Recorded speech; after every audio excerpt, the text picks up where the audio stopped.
మొదటి నుండి చదువుకుందామని.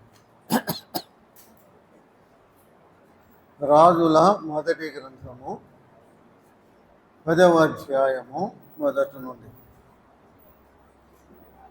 షేబా దేశపు రాణి యెహోవా నామమును గూర్చియు సొలొమోనునకు కలిగిన కీర్తిని గూర్చియు విని గూఢార్థము గల మాటల చేత అతనిని శోధించుటకై వచ్చాను. ఆమె గొప్ప పరివారముతో గంధవర్గమును విస్తారమైన బంగారమును రత్నములను ఒంటెల మీద ఎక్కించుకొని యెరూషలేమునకు వచ్చాను. సొలొమోను దర్శనము చేసి తనకు తోసిన దానిని అంతటిని బట్టి అతనితో మాట్లాడగా ఆమె వేసిన ప్రశ్నలన్నిటికీ సొలొమోను ప్రత్యుత్తరము చెప్పాను. రాజునకు మరుగైనది ఏదీ లేనందున ఆమె ప్రశ్న వేసిన వాటన్నిటి భావము చెప్పాను. చదవబడిన లేఖన భాగమును దేవుడు తన ఆత్మ ద్వారా దీవించున్నట్లుగా ప్రార్థన చేసుకున్నాము. ప్రార్థన. మహిమ, ఘనత, ప్రభావములు పొందన్నారు కూడా స్తోత్రాలు కూడా మా ప్రభు అయిన యేసుక్రీస్తు యొక్క తండ్రి అయిన దేవ, నీ పాదములకు స్తోత్రములు చెల్లిస్తున్నాం. నీ సన్నిధిలో ప్రార్థించిన విధముగా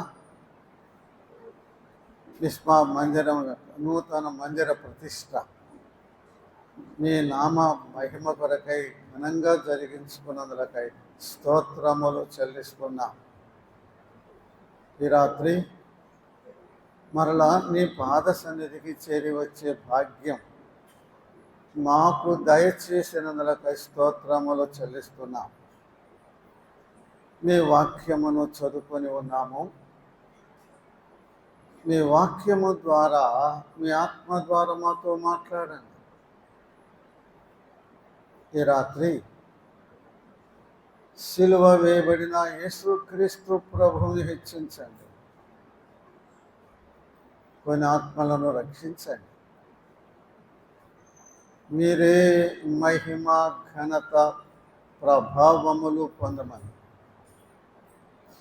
మా ప్రభువును మా రక్షకుడైన యేసుక్రీస్తు నామమున ప్రార్థన చేయుచున్నాము తండ్రి.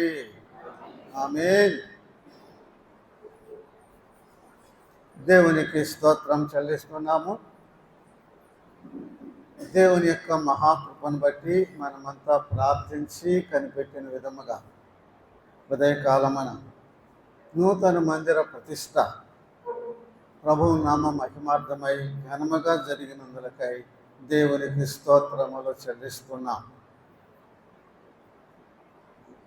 ఇప్పుడు మనం చదువుకున్న లేఖన భాగం మనమందరము బాగుగా ఎరుగున్న లేఖన భాగమే.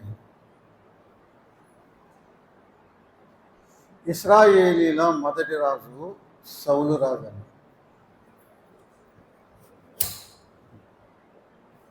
సౌలు రాజు తరువాత దావీదు రాజు అయ్యాడు. కొంచెం సౌండ్ తగ్గింది. దావీదు తరువాత దావీదు కుమారుడైన సొలొమోను రాజుగా వచ్చాడు.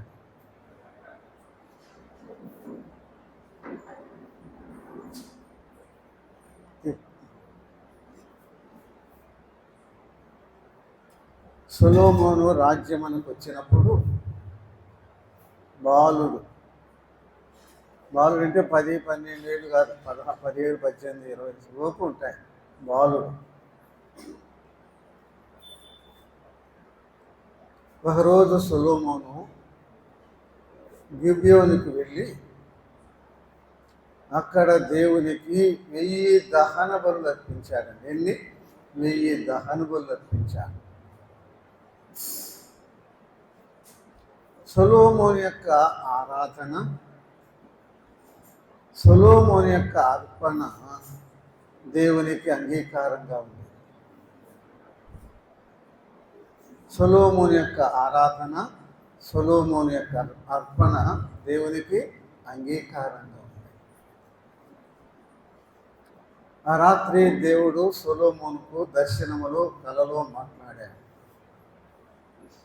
నేను నీకు ఏమి ఇవ్వాలి కోరుకు అన్నాడు. సొలొమోను ఏమని మనవి చేశాడంటే, దేవా యెహోవా, నా తండ్రి తరువాత నన్ను ఇశ్రాయేలు మీద రాజుగా చేశావు. విస్తారమైన ఈ జనమును నీతి న్యాయముతో పరిపాలన చేయుటకు నేను బాలుడను, నాకు జ్ఞానము లేదు. కాబట్టి నాకు జ్ఞానము దయచేయమని కోరుకున్నాడండి. నాకు జ్ఞానము దయచేయమని కోరుకున్నాడు. నేను చెప్పేవన్నీ 3వ అధ్యాయంలో ఉంటాయి. రాజుల మొదటి గ్రంథం 3వ అధ్యాయం. సొలొమోను యొక్క మనవి కూడా దేవునికి అంగీకారంగా ఉన్నది. సొలొమోను యొక్క ఆరాధన దేవునికి అంగీకారంగా ఉంది. సొలొమోను యొక్క మనవి కూడా దేవునికి అంగీకారంగా ఉంది. నీవు ఐశ్వర్యమునైనను, మరి శత్రువుల ప్రాణమునైనను, మరి రాజ్యమునైనను అడగలేదు.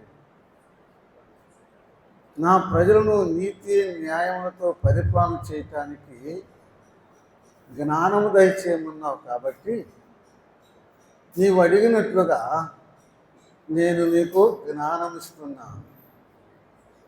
నీ ముందు కానీ నీ తరువాత కానీ నీ అంత జ్ఞానం కలిగిన వాడు ఒకడు ఉండడు అని చెప్పాడు. 2 మాటలు. సొలొమోను యొక్క ఆరాధన దేవునికి అంగీకారంగా ఉంది. సొలొమోను యొక్క ప్రార్థన లేక మనవి కూడా, కోరిక కూడా అంగీకారంగా ఉంది. ఆ మాటలు గమనించాలి. మరి మన ఆరాధన, మన అర్పణ దేవునికి అంగీకారంగా ఉంటుందా? రెండవది, మన మనవి, మన ప్రార్థన దేవునికి అంగీకారంగా ఉన్నదా? మోసపోవద్దు. మనం అడిగినవన్నీ, మనం చేసిన ప్రార్థనలన్నిటికీ దేవుడు జవాబిస్తాడనేది మోసమండి. ఎటువంటి వాటికి దేవుడు జవాబిస్తాడంటే, మన ప్రార్థన ఆయన చిత్తానుసారములై ఉండాలి. అది ముఖ్యం. మనం అడిగినంత దేవుడు ఎవరు? మన ప్రార్థన చూడండి, యోహాను రాసిన మొదటి పత్రిక అండి, మొదటి పత్రిక 5వ అధ్యాయం. యోహాను రాసిన మొదటి పత్రిక 5వ అధ్యాయము 14వ వచనం. ఆయనను బట్టి మనకు కలిగిన ధైర్యం ఏదనగా, ఆయన చిత్తానుసారముగా మనము ఏది అడిగినను ఆయన మన మనవి ఆలకించును అన్నదియే. మన మనవి, మన ప్రార్థన ఎలా ఉండాలి చెప్పండి? ఆయన చిత్తానుసారముగా ఉండాలి. ఆయన చిత్తానుసారముగా అడిగితే దేవుడు మన మనవిని ఆలకిస్తాడండి. ఉదాహరణకి, నిజమే నేను చెప్పేది, జార్జ్ ముల్లర్ గారు గొప్ప భక్తుడు. ఆయనకు 3 స్నేహితులు ఉన్నారు. ఆ 3 రక్షణ లేనివారు. ఆ 3 కొరకు వారిని రక్షించమని 20 సంవత్సరాలు ప్రార్థన చేశాడంటండి. ఆ 3 పేర్లు ఎత్తి, వారిని రక్షించు ప్రభు అని. ప్రభు రక్షించాల. ఆయన ఇంకొక స్నేహితుడు వచ్చి, ముల్లర్, 20 సంవత్సరాల నుంచి ప్రార్థన చేస్తున్నావు వారిని రక్షించమని, అది దేవుని చిత్తం కాదులే, ఇంకో ఎవరి కొరకన్నా ప్రార్థన చేయి, ఆ వారిని దేవుడు రక్షిస్తాడు అని చెప్పాడంటండి. కాదు, నా దేవుడు తప్పక వారిని రక్షిస్తాడు అన్నాడు. ఏంటి అంత ఖచ్చితంగా చెప్తున్నావు? వాట్ ఈస్ ద గ్యారంటీ అన్నాడంట. ఎందుకు చెప్తున్నానంటే, నేను చేసే ప్రార్థన ఆయన చిత్తానుసారమైన ప్రార్థన. ఆయన చిత్తం ఏంటి? మనుషులందరూ రక్షణ పొంది సత్యమును కూర్చిన అనుభవ జ్ఞానము కలిగి ఉండాలని ఆయన చిత్తం. దేవుని చిత్తం ఏంటి? మనుషులందరూ రక్షణ పొందాలి, ఆయన చిత్తం. కాబట్టి నేను చేసే ప్రార్థన ఆయన చిత్తానుసారమైనది. కాబట్టి నా ప్రభువాన్ని రక్షిస్తాడు. 25 సంవత్సరాలు ప్రార్థన చేస్తే ఒక వ్యక్తిని రక్షించాడంట. 30 సంవత్సరాలు ప్రార్థన చేస్తే రెండో వ్యక్తిని రక్షించాడంట. 32 సంవత్సరాలు చేశాడంట మూడో వ్యక్తి కొరకు కూడా. 32 సంవత్సరాలు చేస్తే ఇంకొక వ్యక్తిని కూడా రక్షించాడంట. 2 నెలల క్రితం చదివాను, ఒక ఆయన కొరకు 45 సంవత్సరాలు ప్రార్థన చేశాడంట, రక్షించాను. ఎందుకు చెప్పండి? మన ప్రార్థన చెప్పండి ఆయన చిత్తానుసారముగా ఉండాలి. పిచ్చి పిచ్చి ప్రార్థనలు, అడగరానివన్నీ అవన్నీ అడిగితే దేవుడు ఎవడు? మోసపోవద్దు. నీ మనవి ఆయనకు సలో దేవుని యొక్క మనవి దేవునికి ఆనందంగా ఉంది. కాబట్టి నీవు అడిగినట్లుగా నీకు జ్ఞానం ఇస్తున్నా. నీవు అడగలేదు కానీ అడగకపోయినను ఐశ్వర్యమును ఘనతను కూడా ఇస్తున్నా. మూడవదిగా, ఇదిగో నీ తండ్రి అయిన దావీదు వలె నా ఆజ్ఞలను అనుసరించి నడిస్తే నీకు దీర్ఘాయుషు కూడా ఇస్తానన్నాడు. ఏమన్నాడు? దీర్ఘాయుషు ఇస్తానన్నాడు. 3 ఇస్తానన్నాడు. 1 జ్ఞానం ఇస్తానన్నాడు, 2వది ఐశ్వర్యమును ఘనతను ఇస్తానన్నాడు, 3వది దీర్ఘాయుషుని ఇస్తానన్నాడు. కొరక మీకు ఇంకా కొంచెం అర్థం అవ్వాలని అడుగుతున్నా. నేను అడుగుతా, మీరేం ఒక్కర్లా జవాబు దేవుడు అనండి. నాకు ఆ మాట నాకు సహాయం చేసినట్టు ఉంటుంది. జ్ఞానం ఇచ్చేది ఎవరు? దేవుడే. ఐశ్వర్యమును ఘనతనిచ్చేది ఎవరు? దేవుడే. ఆయుష్ దీర్ఘాయుషునిచ్చేది ఎవరు? దేవుడే. మానవుడా, ఈ సత్యం తెలుసుకో. ఈ రాత్రి జ్ఞానమిచ్చేది దేవుడు, ఐశ్వర్యమును ఘనతనిచ్చేది దేవుడు, ఆయుష్ దీర్ఘాయుషునిచ్చేది దేవుడు. వేరేవాడ నా వల్ల ఏమైంది, నీ వల్ల ఏమైంది? దేవుడు జ్ఞానం ఇస్తానన్నాడు, ఐశ్వర్యం ఇస్తానన్నాడు, ఆయుష్ ఇస్తానన్నాడు. కీర్తన గ్రంథం 12వ కీర్తన వచనము 5 కూడా చదువుకుందామని. కీర్తన 12:5 అండి. కీర్తన 12:5. సత్తయ్య 12:5. బాధపడు వారికి బలత్కారమును బట్టి నిట్టూర్పులను బట్టి నేను ఇప్పుడే లేచేదను. రక్షణను కోరుకుని వారికి నేను రక్షణ ఇస్తా. బైబిల్లో ఒక కీలకమైన వచనం అండి. రక్షణను కోరుకుని వారికి ఏమిస్తానన్నాడు? రక్షణ ఇస్తాను. అలాగైతే రక్షణ ఎలా వచ్చింది? ఆ మాట చెప్పండి. ఇంతే. ఎలా వచ్చిందండి? కోరుకుంటూ వచ్చింది, కష్టపడితే కాదు. కష్టపడితే రాదు, కానుకలేస్తే రాదు, కోరుకుంటే వస్తుంది. ఎంత స్పష్టంగా దేవుని వాక్యం ఉన్నది ఆలోచన చేసి. మరలా చెప్తున్నా, కష్టపడితే రాదు అంటే ఉపవాసాలు ఉండి ఇంకొంచెం నేను చేసి కొంతమంది మా ఉంది మా భార్యనిచ్చిన మొక్క ఇక్కడ నుంచి అక్కడ దాకా మోకాల మీద నడిచిందండి. ఇక్కడ నుంచి అక్కడ దాకా మోకాళ్ళ మీద నడిచేది. మోకాళ్ళ మీద నడిచేది రక్షణ రాదు. ఉపవాసం ఉండి ప్రార్థనలు ఎన్ని చేసినా రక్షణ రాదు. కానుకలు వేసినా రక్షణ రాదు. సేవకులు పిలిచి మంచి భోజనం పెట్టి ఈవులు అన్ని ఇచ్చినా రక్షణ రాదు. మందిరానికి ఇచ్చినా నీకు రక్షణ రాదు. ఎప్పుడు ఎవరికి రక్షణ కావాలంటే ఏం చేయాలి? కోరుకో. రక్షణను కోరుకుని వారికి రక్షణ ఇస్తా. ఈ రాత్రి రక్షణ కోరుకో సోదరా. కోరుకోవటం అంటే ఒక మాట ఇంగ్లీష్లో బెగ్గింగ్ అండి. అంటే అడుక్కోవటం. అది రక్షణ. ఏం చేయాలి? అడుక్కోవాలి.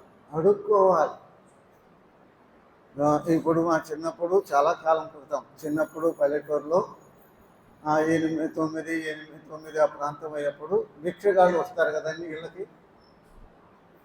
జోలేసుకుని బయట ఏదో గిన్నె తీసుకుని వస్తారు. అమ్మ అంటారు.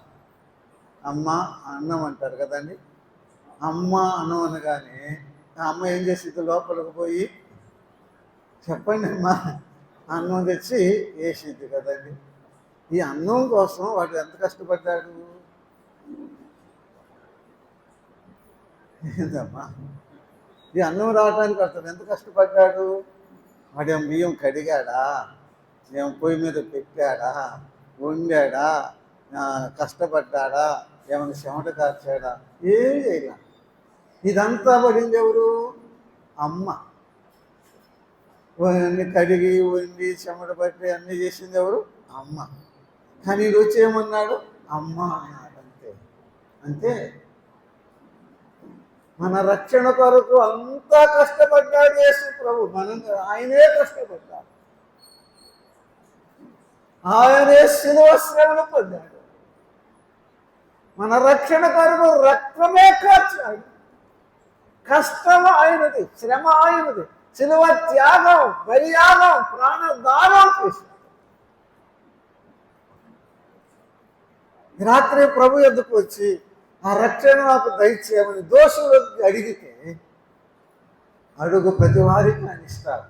అదే కదా, అడుగు వానికి నా రక్షణ, అడుగు వారికి రక్షణ ఇస్తాను. ఇంకా రక్షించబడలేదా? ఏదేదో ఆలోచన చేయొద్దు.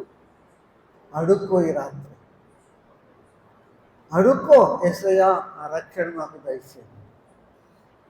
ఇస్తాడు. అడుగు ప్రతివానికి ఇస్తాడు. దేవునికి స్తోత్రం చెల్లిస్తున్నాం. సొలొమోనుకు విశేషమైన జ్ఞానమును దేవుడిచ్చాడు. ఎన్నో సామెతలు చెప్పాడు, కీర్తనలు రాశాడు. సొలొమోను యొక్క జ్ఞాన వచనములు వినడానికి భూరాజులు వచ్చారు, భూజనులు వచ్చారు. ఆయన నోట నుండి వస్తున్న ఆ జ్ఞాన వచనాలు వినాలని ఎందరో వచ్చేవారు. ఎన్నెన్నో సమస్యలతో వచ్చేవారు. ఎన్నెన్నో ప్రశ్నలు వేసుకుని వచ్చేవారు. సొలొమోను వారి యొక్క ప్రశ్నలన్నిటికీ జవాబు చెప్తూ వెళ్ళేవారు.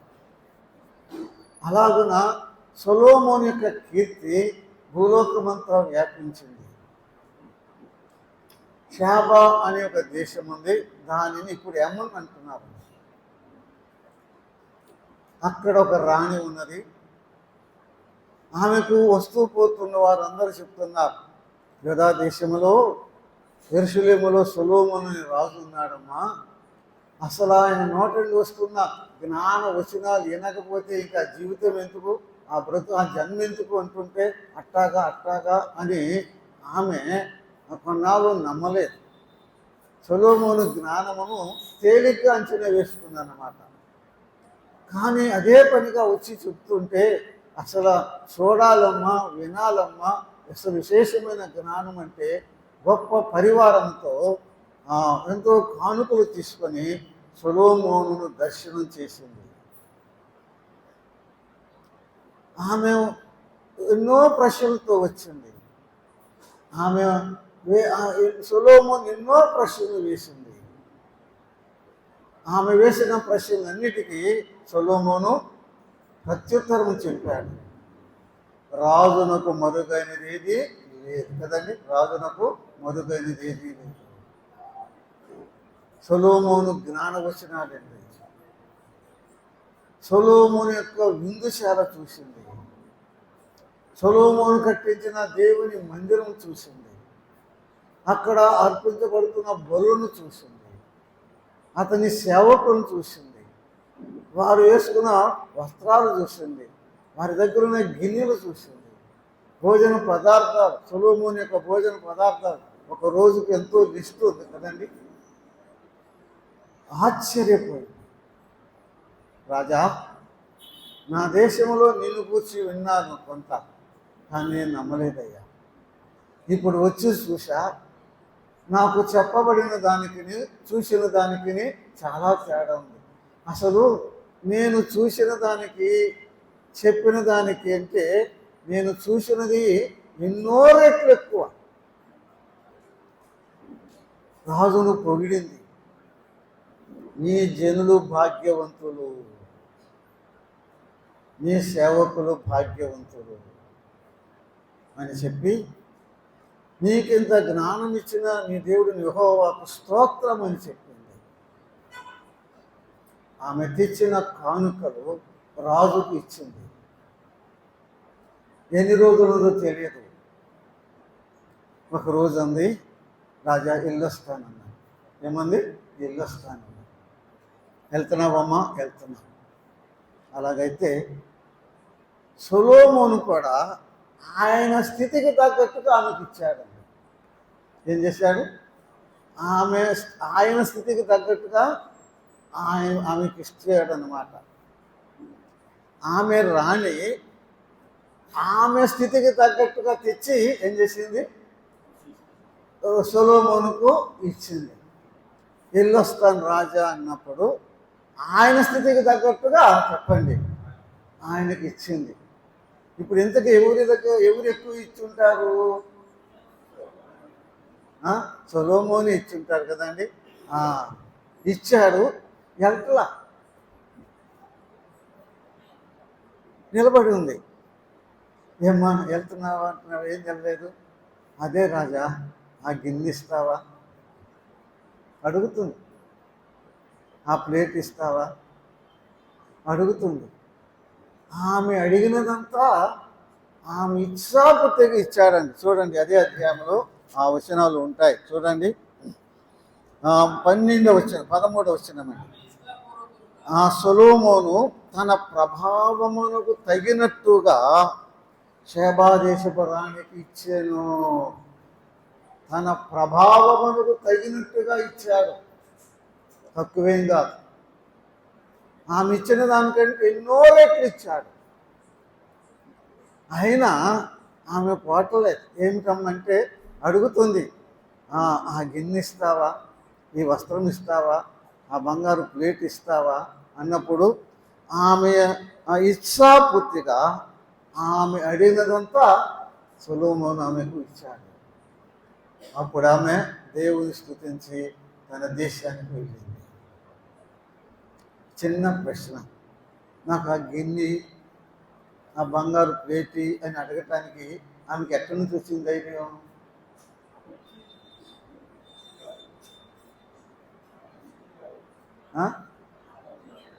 ఆమె ముందు ఆమె ఇచ్చింది అడుగుతుంది. మనం అడగలేకపోతున్నాం. ఎందుకు? ఇవ్వండి, ఇవ్వబడింది కదా, మనం అడగలేకపోతున్నాం. ఆలోచించు. మనం ఇచ్చేదంతా ఆయన ఇచ్చేదంతా. షేబారాని ఎంత ఇచ్చింది, సొలొమోను ఎంత ఇచ్చాడు. మనం ఇస్తుంది అంతా ఆయన ఇచ్చినదంతా, ఆయన ఇచ్చేదంతా. ఆమెన్న మాట చాలా విశేషమైన మాట. నీ జనులు భాగ్యవంతులు, నీ జ్ఞానవచనము వినుచుండు, నీ సేవకులు భాగ్యవంతులు. నీ జనులు భాగ్యవంతులు అంది. ఎవరికంటే అందెవరు? ఆ మాట అందెవరు? ఆ మాట చెప్పండి. రాణి అంటుంది, రాజా నువ్వు భాగ్యవంతుడు అంటలా, రాజుని అంటలా, నీ జనులు నీ జనులు భాగ్యవంతులు, నీ సేవకులు భాగ్యవంతులు. ఎవరికంటే నాకంటే, అంటే రాణినైనా నాకంటే నీ జనులే భాగ్యవంతులు, నీ సేవకులే భాగ్యవంతులు. మోషే ఆఖరి దినాలు అడిగిన అన్న మాటలు అదే. ఇశ్రాయేలు ద్వితీయోపదేశ కాండం 33వ అధ్యాయం మీరు చదువుకోండి. ఆఖరు మోషే ఇక కొండ ఎక్కుతాడు, అక్కడే చనిపోతాడు. ఇశ్రాయేలు అద్దరికి వెళ్ళలేదు. మోయాబు మైదాన తీరములో జనసమూహమును పోగు చేశాడు. ఎత్తైన కొండకి గొట్టెక్కాడు. అందరూ కనిపిస్తున్నారు, ఇశ్రాయేలు ప్రజలందరూ కనిపిస్తున్నారండి. నువ్వు మోషే అద్దరికి వెళ్ళటానికి వీల్లేదు, ఇద్దరినే ఉండాలి. వాళ్ళందరూ చూసినప్పుడు మోషే స్థానంలో నేనుంటే అసూయ కలిగేది నాకు. మీరేం వెళ్ళేవాళ్ళు, నేను వెళ్ళనున్నాను. వాగ్దాన దేశానికి మీరు కదా వెళ్ళేది. ఇంత కష్టపడి తీసుకొచ్చింది ఎవరు? నేనే కదా. కానీ నేనేం వెళ్ళను, మీరు వెళ్తారా అని నాకు లాంటి వాడికి అయితే నాకైతే అసూయ వచ్చేది. మోషే ఆనందం పరవశించిపోయాడు. ఇశ్రాయేలు నీ భాగ్యం ఎంత గొప్పది. యెహోవా రక్షించిన నిన్ను పోలిన వాడేవాడు. ఏమన్నాడు? ఇశ్రాయేలు నీ భాగ్యం ఎంతో గొప్పది. ఆ మాట ఉన్నప్పుడు ఇశ్రాయేలుకు ఇల్లు లేదు, పొలము లేదు, స్థలము లేదు, అడవిలో ఉన్నారు కదండి, అరణ్య యాత్రలో బేరాల్లో ఉన్నారు. కానీ ఏమన్నాడు? ఇశ్రాయేలు నీ భాగ్యం ఎంతో గొప్పది.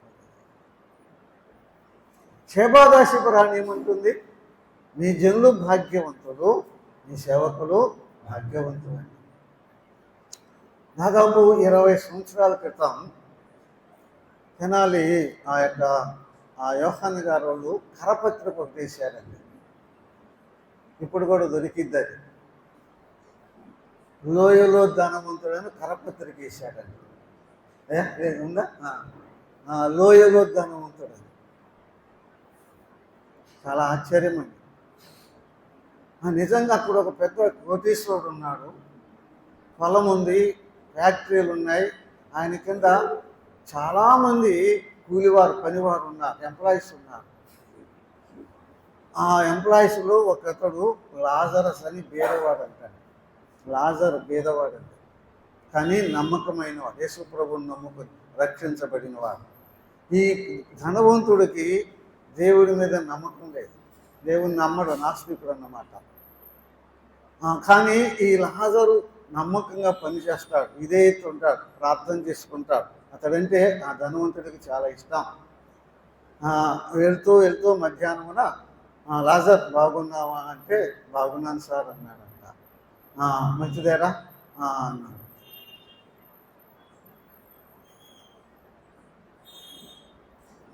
అంత లెక్క వెళ్ళిన తర్వాత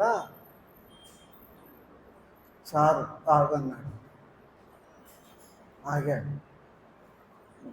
సార్ ఈ రాత్రి 12 గంటలకి ఈ లోయలో ఉన్న ఒక ధనవంతుడు చనిపోతాడు సార్, దేవుడు చెప్పాడు నాకు అన్నాడు. ఏమన్నాడు? ఈ లోయలో ఉన్న ఒక ధనవంతుడు చనిపోతాడు సార్, దేవుడు నాకు చెప్పాడు. దేవుడు చెప్పాడంటారా నీకు? ఎగతాడు కదా. దేవుడు చెప్పాడు సార్. ఎర్రోడ దేవుడు ఉన్నారా చెప్పడానికి? నోరుమోయి అన్నాడంట. ఆ ఫ్యాక్టరీ చూశాడు, పొలం చూసుకున్నాడు, ఇంటికి వెళ్ళాడు, భోజనం చేశాడు, అట్ట కొనుక్కున్నాడు. అంటే ఆ మాటలు గుర్తుకొస్తున్నాయి. ఏమని? ఏ లోయలో ఉన్న ఒక ధనవంతుడు ఈ రాత్రి 12 గంటలకి చనిపోతాడు సార్, నా ప్రభువు చెప్పాడు. ఆ చెవులు అది గిర్రం అంటూ భయం వేసేసింది. నిద్రలేదు. డాక్టర్ని పిలిపించాను. డాక్టర్లు వచ్చి చూశారు. బాగుంది సార్, పల్స్ చూశారు, హార్ట్ బీటింగ్ అన్నీ చూశారు, అన్నీ బాగున్నాయి సార్, నువ్వెందుకు భయపడాలి? ఎవడో చెప్తే నువ్వు భయపడతావు ఎందుకు సార్, నీకు అన్నీ బాగున్నాయి అని చెప్పి మీకు మళ్ళీ మేము వెళ్తాది 9ంటి ఇప్పుడు కదా, ఇంకా 3 గంటలు టైం ఉంది కదా. సార్ మీకేమన్నా భయం వేస్తే మమ్మల్ని పిలవండి వస్తామని వాళ్ళు వెళ్ళారు.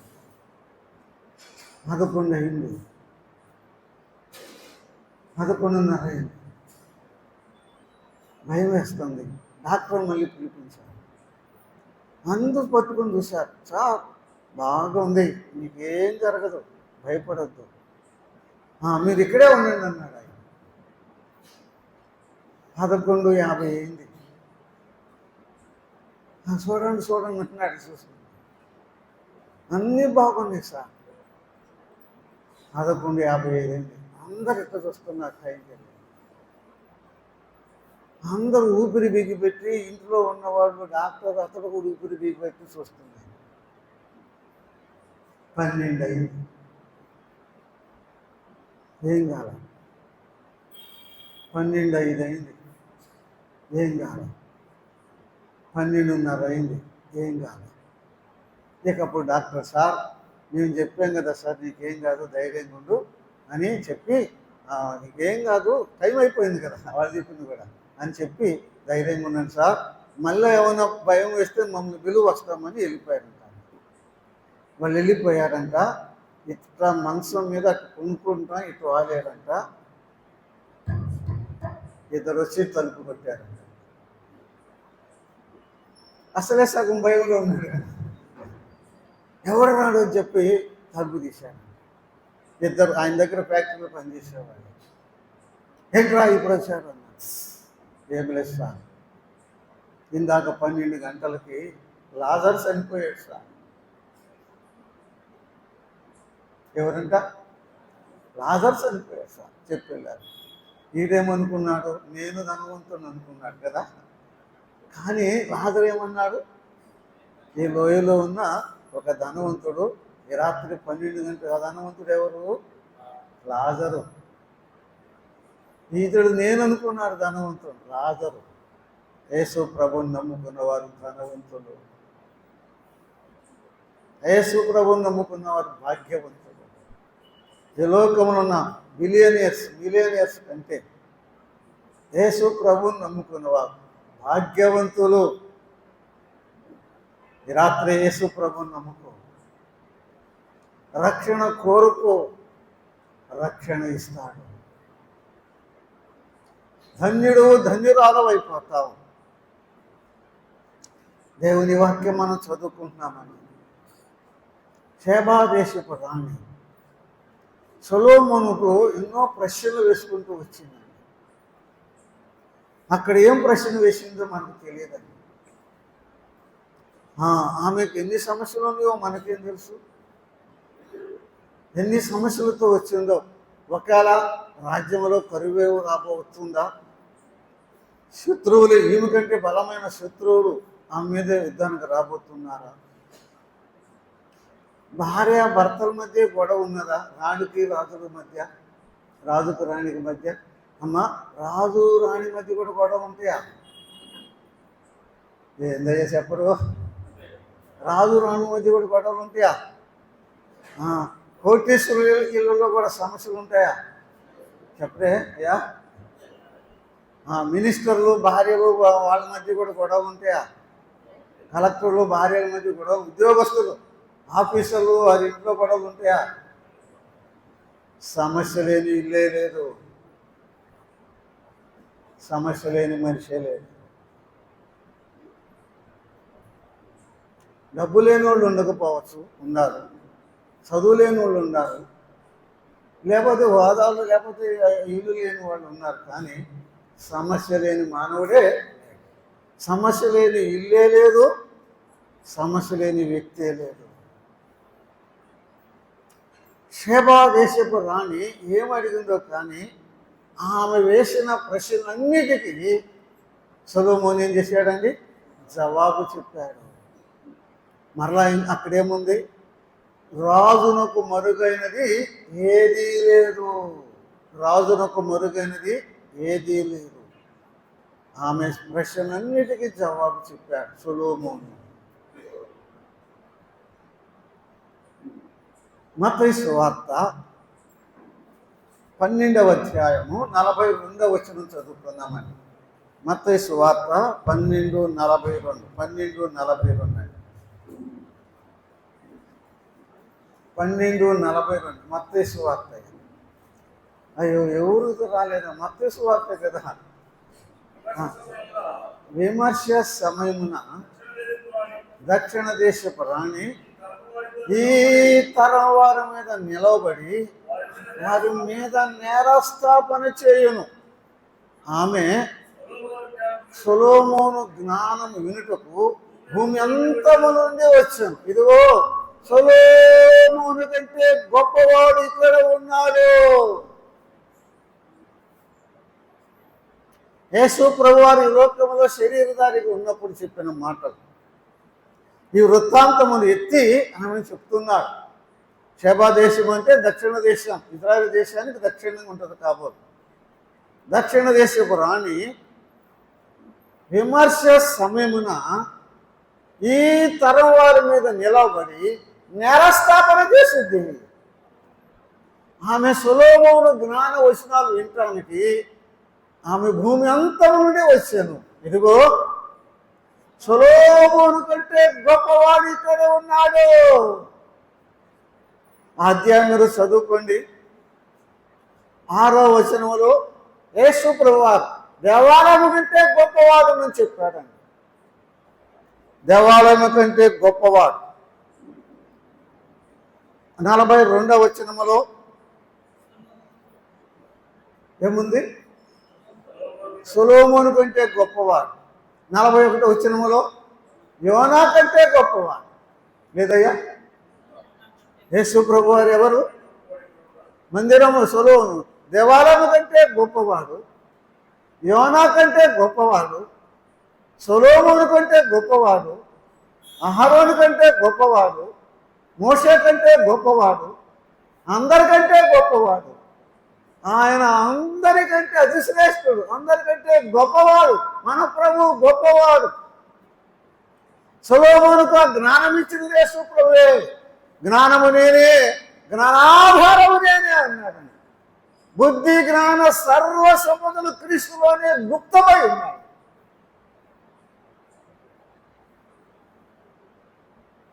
సొలొమోను కంటే గొప్పవాడు మన ప్రభువైన యేసు క్రీస్తు. సొలొమోను గురించి చెప్పడానికి కాదు వచ్చింది, వరకు కథ చెప్పుకున్నాం. ఎవరి గురించి చెప్పడానికి వచ్చాం? ఎవరిని గురించి వినడానికి వచ్చాం? సొలొమోను కంటే గొప్పవాడు యేసు క్రీస్తు ప్రభు. అక్కడ విమర్శ సమయమున షెబా దేశపు రాణి ఈ తరం వారి మీద నిలబడి నేరస్థాపన చేసింది. ఏ సమయమున? అక్కడ ఉన్న ఏ సమయమున? విమర్శ సమయమున. ఆ మాటలు చెప్పింది యేసుక్రీస్తు ప్రభు అండి. మానవుడా, విమర్శించే సమయం ఒకటి ఉన్నది, తీర్పు దినం ఒకటి ఉన్నది, మర్చిపోవద్దు. మనుషులందరూ ఒకసారి మృతి పొందవలను. ఆ తర్వాత ఏముందండి? ఆ తర్వాత తీర్పు ఉన్నది. రోమాపత్రిక 2వ అధ్యాయంలో నీవు దేవుని తీర్పు తప్పించుకుంటావా? నువ్వు దేవుని తీర్పు తప్పించుకుంటావా? దేవుడు తీర్పు తీరుస్తాడు మానవుడా. ఒక దినాన నీవు నేను దేవుడు న్యాయస్థానంలో నిలబడాలి. నీతిగల న్యాయాధిపతి తీర్పు తీరుస్తాడు. ప్రతి మనిషికి తీర్పు ఉన్నది. నీవు నేను చేసిన ప్రతి క్రియకు తీర్పు ఉంది, ప్రతి మాటకు తీర్పు ఉంది, ప్రతి చూపుకు తీర్పు ఉంది, ప్రతి అడుగుకు తీర్పు ఉంది, ప్రతి step, for every step there is judgement. ప్రతి మాటకు, ప్రతి అంగకు, ప్రతి చూపుకు, ప్రతి క్రియకు రేపు తీర్పు ఉన్నది. తీర్పులో నువ్వు నిలబడగలవా? తీర్పులో నువ్వు నిలబడగలవా? నువ్వు తీర్పు తప్పించుకుంటావా? యేసు ప్రభు చెప్పిన మాట విమర్శ దినం ఉంది.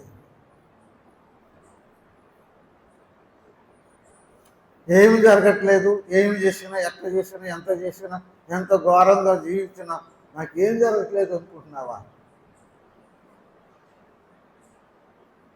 ఎన్నిసార్లు గద్దించను లోబడిన వాడు ఏమవుతాడు? వినపడలా. హఠాత్తుగా ఎలాగొస్తుందో తెలియదు, ఏ రూపంలో వస్తుందో తెలియదు, ఎప్పుడు వస్తుందో తెలియదు. కానీ ఏముంది? ఆ మాట చెప్పు. ఏముంది? తీర్పు ఉంది. రాజులకు ఉంది, అధికారులకు ఉంది, రాణులకు ఉంది, సామాన్యులకు ఉంది, పురుషులకు ఉంది, స్త్రీలకు ఉంది, యవనస్తులకు ఉంది, చదువుకున్న వాళ్ళు, చదువు లేని వాళ్ళు, డబ్బు ఉన్నవాళ్ళు, డబ్బు లేదు, అందరికీ తీర్పు ఉందండి. దేవుని తీర్పు. నువ్వు దేవుని తీర్పు తప్పించుకుంటావా? నువ్వు దేవుని తీర్పు తప్పించుకుంటావా? ఈ రాత్రి ఆలోచన చెయ్యి. దేవుడు లెక్క అడుగుతాడు. దేవుడు లెక్క అడుగుతాడు. విమర్శ సమయమున షెబా దేశపు రాణి సొలొమోను యొద్దకు వచ్చింది. సమస్యలతో వచ్చింది, సిక్కులతో వచ్చింది, ప్రశ్నలతో వచ్చింది. ఆమె వేసిన ప్రశ్నలన్నిటికీ సొలొమోను ఏం చెప్పాడు? జవాబు చెప్పాడు. మానవ యతలకి, మానవ సమస్యలకి, మానవ ప్రశ్నలకి జవాబు క్రీస్తే.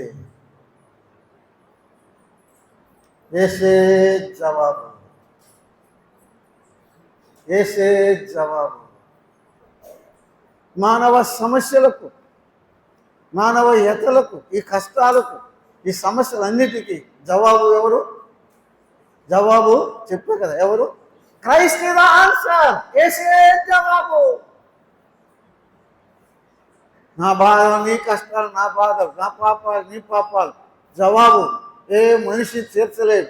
కోటీశ్వరులు తీర్చలేరు, మంత్రులు తీర్చలేరు, ప్రధానులు తీర్చలేరు. అసలు వాళ్ళ సమస్యలతో వాళ్ళే అడిగి చచ్చుడుతుంటే నీ సమస్య, నా సమస్య ఎవరు తీరుస్తాడండి? మంత్రులను అడుగుతావా? వాళ్ళ సమస్యలు అడుగుతున్నాయి. ముఖ్యమంత్రులను అడుగుతావా? ఇంకా సమస్యలు. ప్రధానులు అడుగుతావా? ఇంకా సమస్యలు. అధ్యక్షులను అడుగుతావా? అమెరికా అధ్యక్షులను అడుగు, ఎన్నో సమస్యలు. మనకంటే ఎవరు, ఏ మానవుడు నీ సమస్య, నా సమస్య ఎవడు తీర్చలేడు. మన సమస్యలకు జవాబు ఎక్కడ? యేసు క్రీస్తు ప్రభు దగ్గరే. మరలా చెప్తున్నా, క్రైస్ట్ ఇస్ ద ఆన్సర్. యేసే జవాబు. నీ ప్రశ్న ఏంటో నాకు తెలియదు, నీ సమస్య ఏంటో నాకు తెలియదు. నాకు చెప్పినా నేను తీర్చలేదు, నా వల్ల లేదు, నా దగ్గర జవాబు లేదు. కానీ నీ ప్రశ్నకు జవాబు ఎవరి దగ్గర ఉంది? యేసు ప్రభు దగ్గర ఉంది. అది చిన్న ప్రశ్న, అది పెద్ద ప్రశ్న, అది భయంకరమైన ప్రశ్న, అది రహస్యమైన ప్రశ్న, అది ఘోరమైనదా, అది చెప్పుకోలేనిదా, ఏమో అది ఎంత చెడ్డదా ఏమో నాకు తెలియదు. ఏ ప్రశ్నకైనా జవాబు క్రీస్తే. అది ఘోరమైన పాపమా, అది నీచమైన పాపమా, అది హేయమైన పాపమా? జవాబు ఎక్కడ? జవాబు ఎవరు? జవాబు ఎక్కడ? యేసు ప్రభువే. పాపులను రక్షించుటకు క్రీస్తు యేసు లోకమునకు వచ్చిన వాక్యము నమ్మదగినది, పునాంగీకారమునకు యోగ్యమైనది. నీ పాపము సమస్య పెద్దదా, ఎర్రదా, భయంకరమైనదా? ఎవరు తీర్చలేరు. యేసు ప్రభు ఎదుట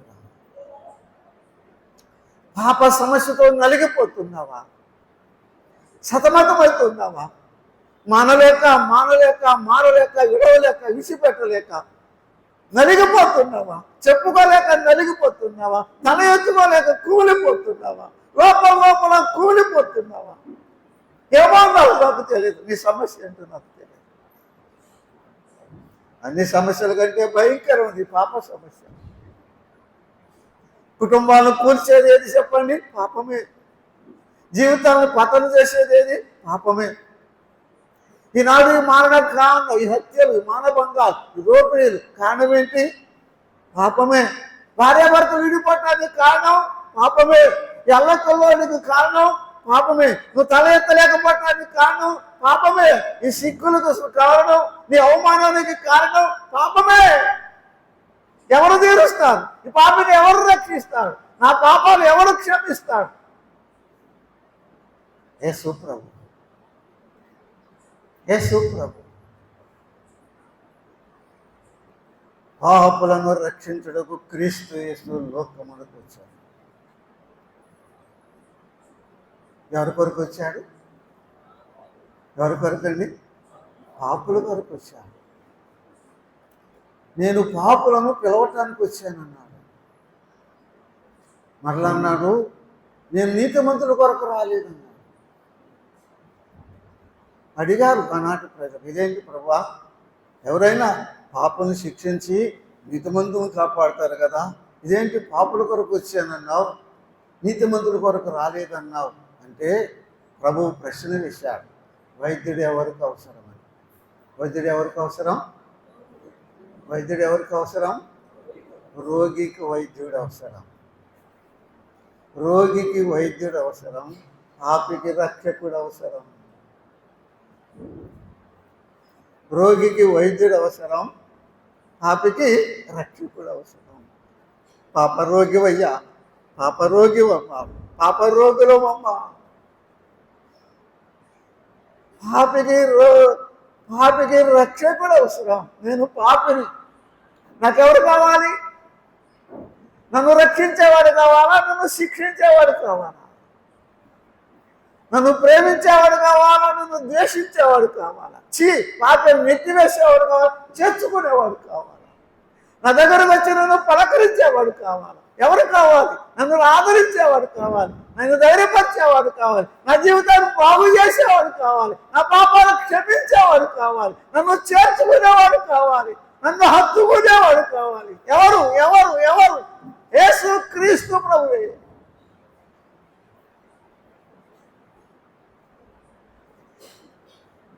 నాకెవరు కావాలి? నీకెవరు కావాలి? ద్వేషించేవాడు కావాలా? ప్రేమించేవాడు కావాలా? శిక్షించేవాడు కావాలా? రక్షించేవాడు కావాలా? ఈ పాపిని శిక్షించేవాడు కాదు. ఈ పాపికి ఎవరు కావాలి? ఈ పాపిని క్షమించేవాడు కావాలి. ఈ పాపిని ద్వేషించేవాడు కాదు, ఈ పాపిని ప్రేమించేవాడు కావాలి. నా దగ్గరకు వచ్చేవాడు కావాలి, నన్ను చూసి నా మీద జాలిపడేవాడు కావాలి. నా దీన స్థితి, నా హీన స్థితిని చూసి, నా పాప స్థితిని చూసి, నా తల ఎత్తలేని యొక్క ఈ దీన స్థితిని చూసి, నా బ్రతుకు చూసి నన్ను ప్రేమించేవాడు కావాలి. నా జీవితాన్ని మార్చేవాడు కావాలి, నా జీవితాన్ని బాగు చేసేవాడు కావాలి. ఎవరు? ఎవరు? క్రీస్తు ప్రభు. ఈ రాత్రి మేము సిలువ వేయబడిన యేసు క్రీస్తును ప్రకటిస్తున్నాం.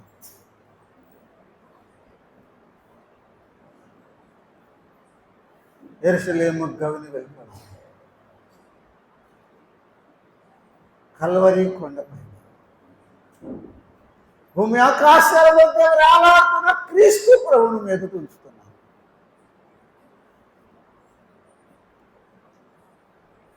ఆ ప్రభువును చూడు, ఆ రక్షకుని చూడు. భూమి ఆకాశాల మధ్య ఒక శాపగ్రాహిగా వేలాడుతున్నా ఆ క్రీస్తు ప్రభువును చూడు. ఆ తల్లో ముళ్ళ కిరీటం, ఆ కాళ్ళ చేతుల్లో మేపుల ప్రకులం బయ్య పొట్టు. ఎవరి కొరకు? ఎవరి కొరకు? ఎవరి కొరకు? ఎవరి కొరకు రక్తం తారలు? ఎవరి కొరకు ప్రాణత్యాగం? ఎవరి కొరకు? పాపినైన నా కొరకు, పాపమైన నీ కొరకే, పాపమైన నా కొరకే, పాపమైన నీ కొరకే అన్యాయపు తీర్పు పొందిన వాడై కొనుక్కోబడ్డాను.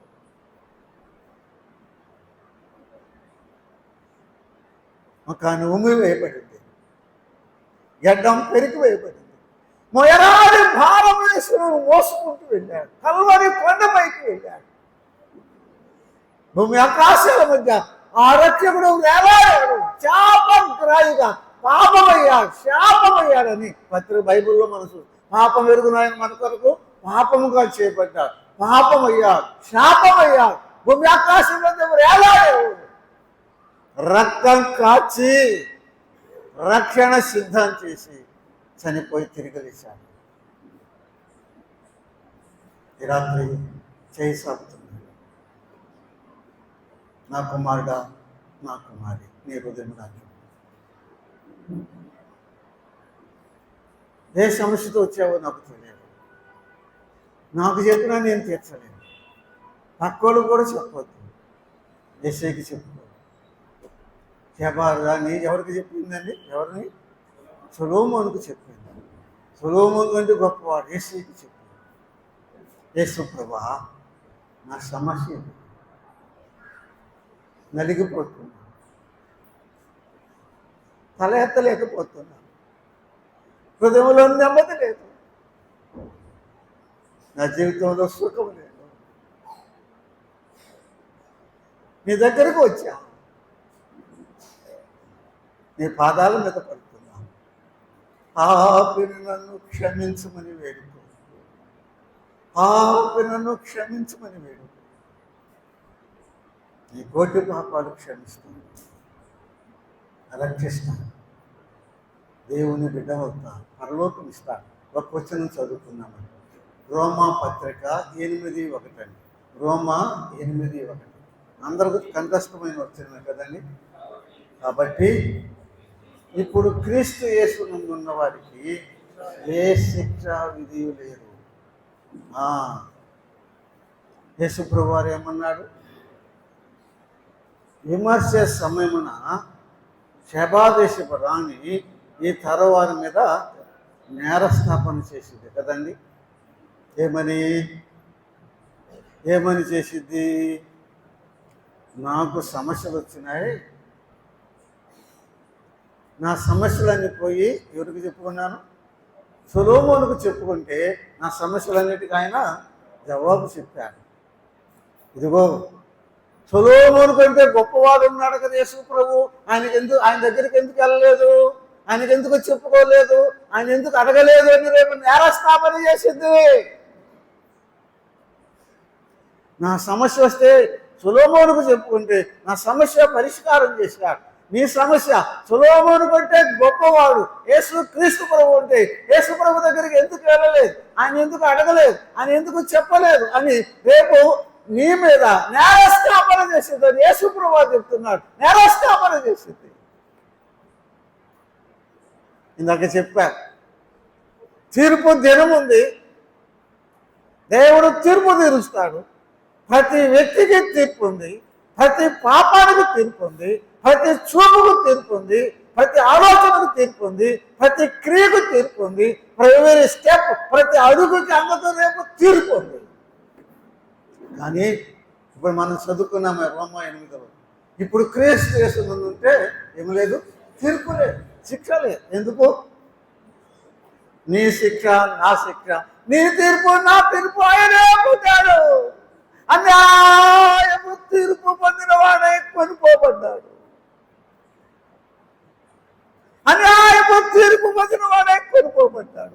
నా తీర్పు నీ తీర్పు ఆయన మోసుకుపోయాడు. లోక పాపమును మోసుకుని బొర్రె పిలవలేదు, పాపం అంతా మోసుకో అన్యాయము తీర్పు పొందాడు. కల్వరిశిలో ప్రాణం దారపోశాడు, రక్తం కార్చి చనిపోయి తిరిగి లేచాడు. ఈ రాత్రి యేసయ్యా, నా సమస్య ఇది, నా బ్రతికిది, పాపి నన్ను క్షమించమని వేడుకో, ఆ రక్షణ నాకు దయచేయమని వేడుకో.